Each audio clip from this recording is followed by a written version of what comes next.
The Israelite camp was tense. Across the valley, the Philistine garrison stood like a wall of iron.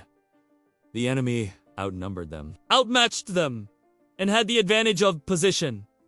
Stationed high on a rocky cliff, King Saul sat with his troops, waiting. The air was heavy with indecision. Days passed. No one moved. No one dared. But Jonathan, Saul's son, had a different fire in his heart. Early one morning, before the camp was fully awake, Jonathan turned to his armor-bearer, a young man who carried his weapons and stood by him in every battle. "Come," Jonathan whispered. "Let us go over to the Philistine outpost.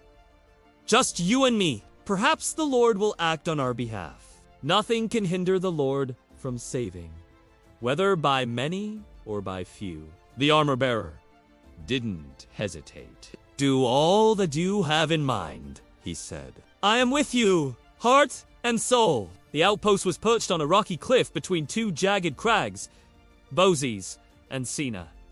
Jonathan and his armor-bearer crawled on hands and knees, gripping the rocks, their breaths coming hard. The sun was rising, casting long shadows down the valley. Above, the Philistines laughed when they saw them. "Look! The Hebrews are crawling out of their holes!" one shouted. Then they called down, "Come up to us, and we will teach you a lesson."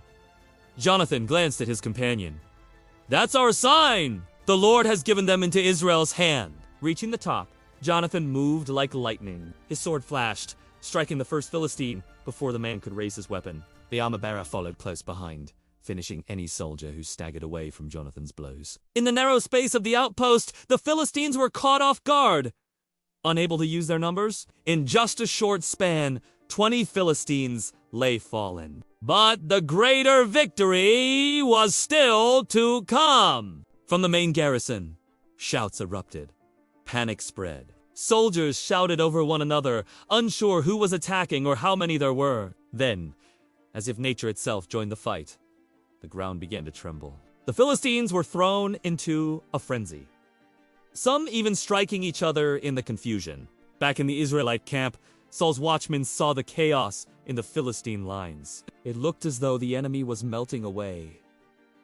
Trumpets sounded. The Israelites surged forward, emboldened by what they saw. Even Hebrews who had been hiding in caves joined the fights. By the end of the day, the Philistines were in full retreat. And it all began with two men, Jonathan and his armor-bearer, who believed God could win a battle without an army. Jonathan's story is a reminder that courage isn't about numbers. Sometimes, all God needs is two people who trust him completely and are willing to climb the impossible. And so the people of Israel told the tale for generations. Faith and courage can shake an army, and even the earth itself.